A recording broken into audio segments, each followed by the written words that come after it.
Hello learners, hope you guys doing great. Welcome back to our channel SC educators. और आज हम लोग करने वाले चैप्टर 6 दैट इज़ बैंकिंग। अब बैंकिंग का सबसे पहला टॉपिक है हमारा मनी क्रिएशन या फिर credit creation bye commercial bank. बहुत ही इंपॉर्टेंट टॉपिक है, एग्ज़ाम में आता ही है, 6 मार्क का क्वेश्चन आता है कभी कभार। तो क्या है, ध्यान से समझना। अब कभी भी हम लोग बैंक में हमारे सेविंग्स या फिर हमारा पैसा डिपॉजिट करने जाते हैं, वो जो पैसा हमने डिपॉजिट किया है उस पैसों से कमर्शियल बैंक कैसे पैसा बनाता है वो हम इसमें समझेंगे। ध्यान से समझो। सबसे पहले मनी क्रिएशन या फिर क्रेडिट क्रिएशन एक प्रोसेस है। किसका प्रोसेस है? जिससे कमर्शियल बैंक्स पैसा बनाता है। किससे पैसा बनाएगा? उसी पैसों से जो हम लोगों ने डिपॉजिट किया है। मतलब it refers to the process by which commercial bank creates credit from the initial deposit received by it। जो डिपॉजिट हम लोगों ने किया है उसी पैसों से कमर्शियल बैंक कैसे क्रेडिट बनाता है, that is known as money creation या फिर क्रेडिट क्रिएशन। अब एक एग्जांपल लेते हैं कि एक बैंक ने कोई लोन दिया किसी को, तो बैंक है ना, वो लोन कभी भी कैश के फॉर्म में नहीं देगा। वो जिसको भी लोन लेना है उनका एक अकाउंट ओपन करेगा या फिर डायरेक्टली उनके अकाउंट में पैसा ट्रांसफ़र करेगा। तो मैं बोल सकता हूँ कि जितने भी ट्रांजैक्शंस हो रहे सारे के सारे transactions are routed through bank. ठीक है, तो ये हमारा एक एजम्पशन हो जाता है कि all the transactions are routed through banks.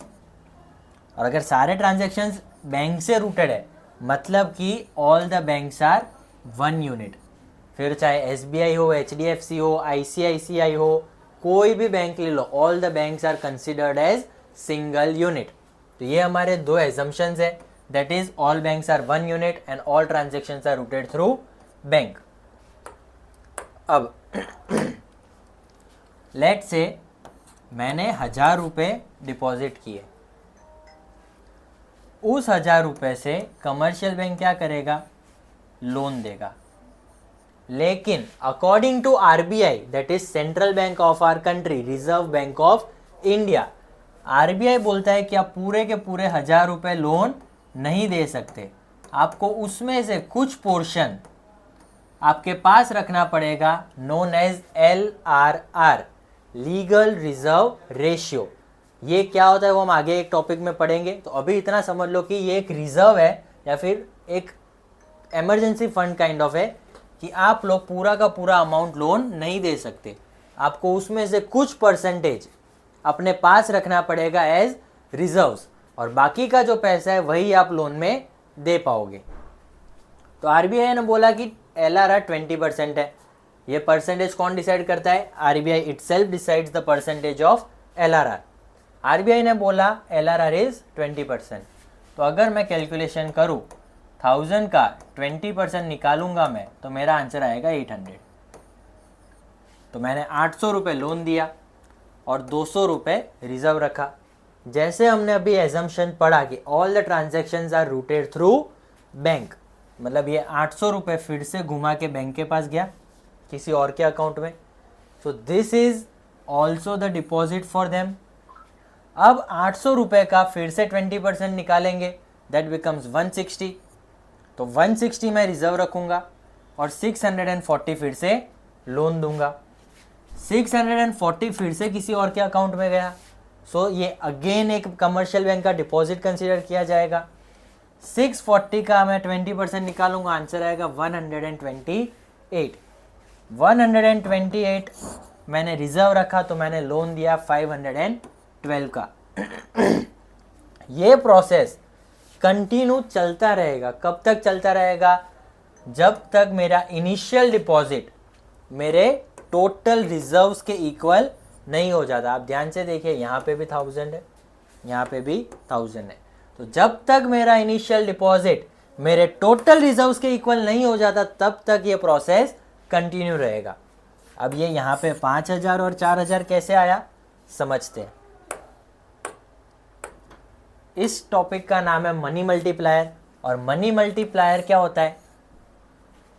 It refers to total amount of times that the banks are able to multiply an initial deposit. ध्यान से देखो, total amount of times that the banks are able to multiply the initial deposits. मतलब कि ये initial deposit है, सिर्फ ये 1000 रुपए से मैं कितना गुना पैसा बना सकता हूं. That is known as money creation या फिर credit creation. Received by them keeping some part as reserves. इसका फॉर्मूला हो जाता है 1/LRR. जैसे हमने 1/LRR being 20%, दिस बिकम्स 1/20%. तो अगर मैं इसको अच्छे से सॉल्व करूँ तो ये 1/20/100 हो जाएगा. तो मेरा आंसर आ जाएगा 0.2. 1/0.2. इसका मतलब हो गया 5 टाइम्स. टाइम्स लिखना बहुत ही ज़रूरी है क्योंकि it refers to the total number of times. मैंने कितना गुना पैसा बनाया, 5 गुना पैसा बनाया. तो मेरा आंसर क्या आएगा? अगर मेरा इनिशियल डिपॉजिट 1000 रुपये था, इंटू 5 करूँगा तो मेरा आंसर आ जाएगा 5000. That was the total of deposits. Deposits का टोटल कितना है? 5000. क्यों? क्योंकि मेरा LRR आया, मनी मल्टीप्लायर आया 5 times. So 1000 into 5 will give me 5000. तो ये हो गया मेरा टोटल डिपॉजिट्स. अब अगर 5000 में 5000 टोटल अमाउंट में बना सकता हूँ इनिशियल डिपॉजिट से, उसमें से मुझे 1000 रुपये लोन रखना है, 1000 रुपये रिजर्व रखना है. तो 1000 रुपये अगर मैं रिजर्व रखूँगा तो मैं लोन कितने का दे पाऊँगा?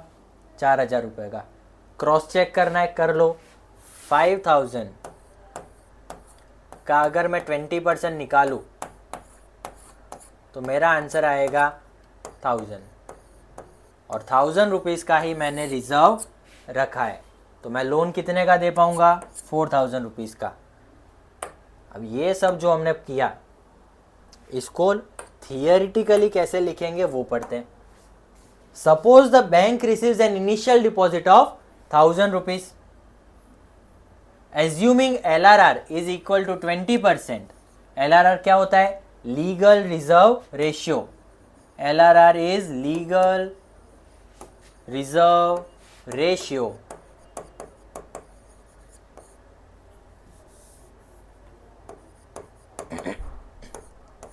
That is set by RBI.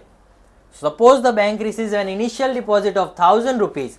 Assuming LRR is equal to 20%, it will keep 200 as reserve and provide loan of worth of rupees 800. Bank won't lend this money in the form of cash, but would rather open an account of the creditor and transfer the money into the bank account. मतलब कि कभी भी bank cash के form में loan नहीं देगा. अगर उनको लोन देना होगा तो वो डायरेक्टली एक अकाउंट खोलेंगे या तो फिर क्रेडिटर के अकाउंट में वो पैसा ट्रांसफ़र कर देंगे. The creditor will use this money in making the payments. अब जिस बंदे ने लोन लिया है, जेब में रखने के लिए तो नहीं लिया होगा, खर्चा करने के लिए लिया होगा. तो जहाँ जहाँ पे पेमेंट्स करेगा, expenditure of one becomes income for the other. जहाँ जहाँ पे उसने खर्चा किया, किसके थ्रू करेगा? बैंक अकाउंट में आया है पैसा तो चेक्स के थ्रू करेगा. तो this 800 will again go back to bank. वो 800 रुपये फिर से बैंक के पास चले गए. As all the transactions are routed through bank. ये हमारा एजम्पशन था.